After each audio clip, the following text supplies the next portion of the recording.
মা, এবছর কি আমাকে একটাও পাকা আম এনে খেতে দেবে না? হ্যাঁ রে মা, এ মাসের বেতন পেলেই তোর জন্য বাজার থেকে আম কিনে নিয়ে আসবো। ততদিন সব পাকা আম শেষ হয়ে যাবে, আমাকে আর পাকা আম খেতে হবে না। না রে মা, এত তাড়াতাড়ি পাকা আম শেষ হয়ে যায় নাকি? দেখিস, এ মাসের বেতন পেলেই আমি তোর জন্য ভালো আম কিনে নিয়ে আসবো। আচ্ছা ঠিক আছে মা, তাহলে আমি খেলতে চললাম। সেই গ্রামের মোড়ল মশাইয়ের বাড়িতে সন্ধ্যা কাজ করত। কি রে সন্ধ্যা, আজকে তোর আসতে একটু দেরি হয়ে গেল? হ্যাঁ গিন্নিমা, তা একটু হলো আর কি। আসলে আমার মেয়েটা আম খাবে বলে বায়না করছিল, তো সেজন্য ওকে একটু বোঝাতে সময় লেগে গেল। এই ব্যাপার, তা ঠিক আছে, আজকে কাজ করে বাড়ি ফেরার সময় আমার সাথে একবার দেখা করিস। এরপরে সন্ধ্যা বাড়ির কাজ করতে থাকে।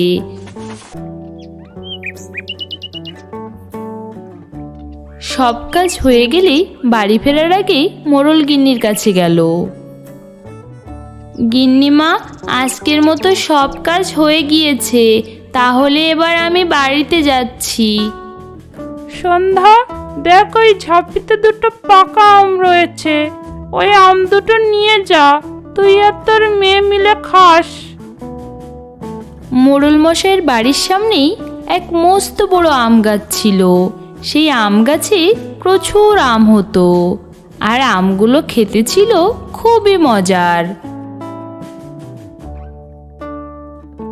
মা, তুমি বাড়িতে ফিরে এসেছো, কিন্তু তোমার হাতে এ দুটো কি গো? এই নে, আমি তোর জন্য দুটো আম এনেছি। মোড়ল গিন্নি আমাকে এই আম দুটো দিয়েছে। এরপরে তারা দুজনে মিলে সে আম দুটো ভাগ করে খায়।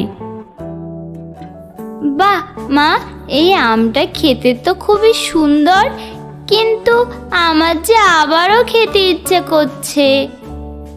ধুর পাগলি মেয়ে, মোড়লের গাছের আম, এ কি আমরা চাইলেই পাবো নাকি?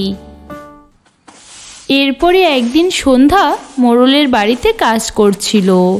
এমন সময় বিনা মনে মনে ভাবল, আমি আজকে মাকে ডাকতে যাব, আর মোড়লের গাছের নিচে যদি কোনো আম পড়ে থাকতে দেখি, তাহলে আমি সেটা নিয়ে আসব।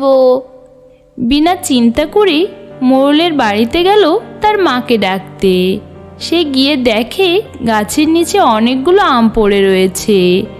বিনা সেই গাছের নিচ থেকে যখনই আম কুড়াতে যায়, সেখানে মোড়ল মশাই চলে আসে। এই মেয়ে, কে রে তুই?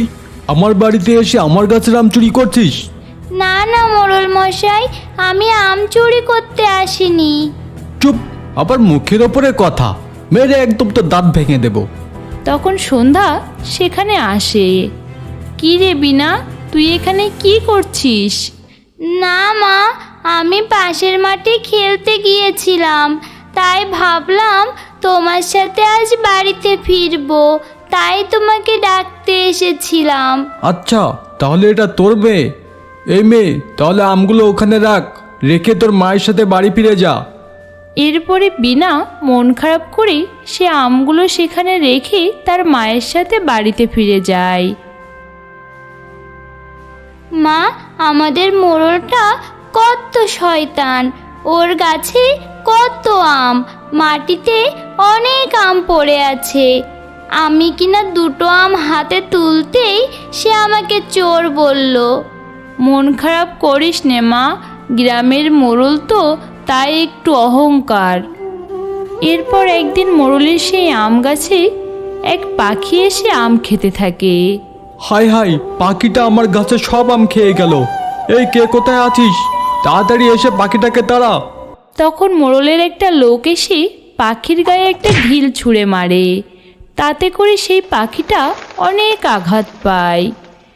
পাখিটা উড়তে উড়তে বিনাদের বাড়ির সামনে গিয়ে পড়ে। আহ, কি ব্যথা! পাজি মোড়লটা আমার পাটা যে একেবারে ভেঙে দিল। মা, মনে হচ্ছে বাইরে কেউ কিছু বলছে। হ্যাঁ, আমারও তাই মনে হচ্ছে। চল তো গিয়ে দেখি। বাইরে এসে দেখে একটা সুন্দর পাখি তাদের ঘরের সামনে পড়ে রয়েছে আর সে চিৎকার করছে। কি হয়েছে পাখি? তুমি এমন করছো কেন? আর তুমি কি করে আমাদের মতো ভাষায় কথা বলছো? আমি হীরামন পাখি। আমি আমার দেশে ফিরে যাচ্ছিলাম, তখন আমার একটু ক্ষুধা পায়। এর জন্য আমি মোড়লের গাছ থেকে দুটো আম খাচ্ছিলাম। তখনই পাজি মোড়ল তার লোক দিয়ে আমাকে আঘাত করেছে।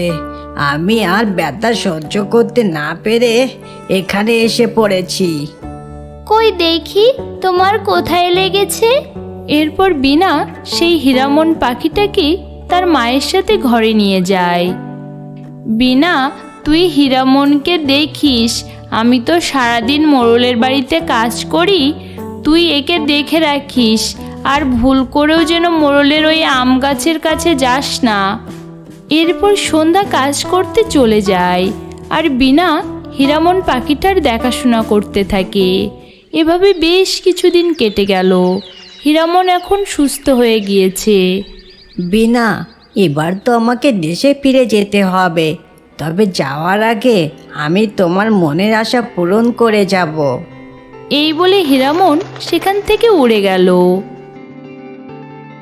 মোড়লের বাড়িতে গিয়ে আম গাছটাকে জাদু করে সেই আম গাছটা সেখান থেকে অদৃশ্য করে দিল। সেখানে একটা কলা গাছ বসিয়ে দিল। আর সেই আম গাছটা বিনাদের বাড়ির উঠোনে বসিয়ে দিল। বিনা, আমি এখন দেশে ফিরে যাচ্ছি।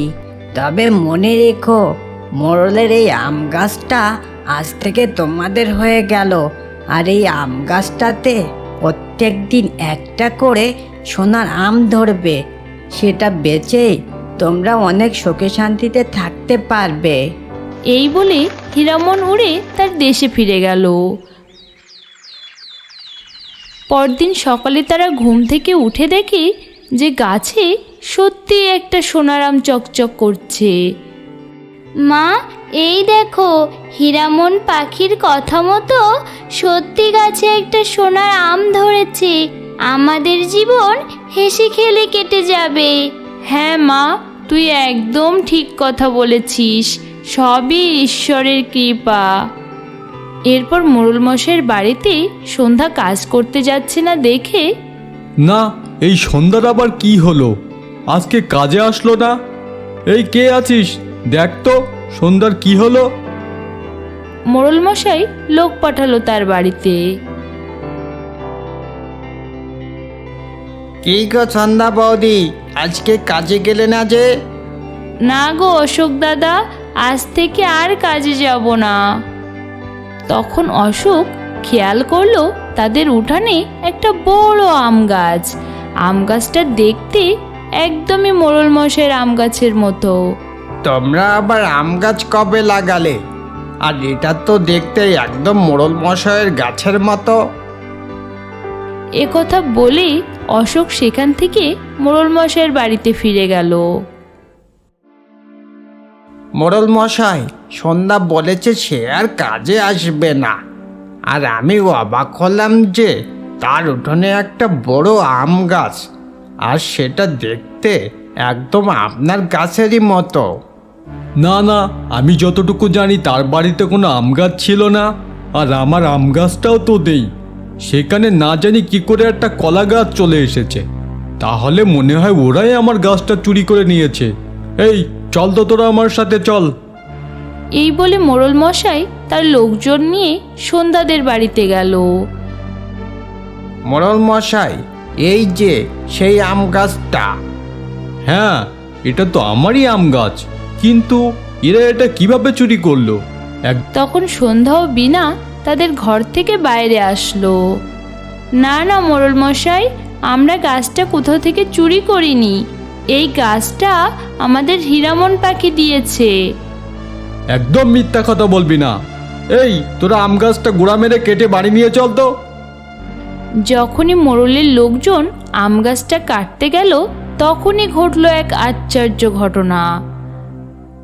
গাছ থেকে বেরিয়ে আসলো এক ভূত। এত বড় সাহস, তুই আম গাছ কাটতে এসেছিস? আজকে আমি তোকে কাঁচা চিবিয়ে খাবো। এই বলে যখনই সেই ভূতটা মোড়ল মশাইয়ের ঘাড় ধরতে যাবে, ওরে বাবা রে, বাঁচাও বাঁচাও, কে আছো বাঁচাও। এরপর থেকে সে আর কখনো সে আম গাছের ধারে কাছেও আসেনি। আর হীরামণির দেয়া সেই আম গাছ থেকে প্রত্যেক দিন একটা করে সোনার আম বিক্রি করেই বিনা ও তার মায়ের জীবন খুব সুখে শান্তিতে কাটতে থাকে।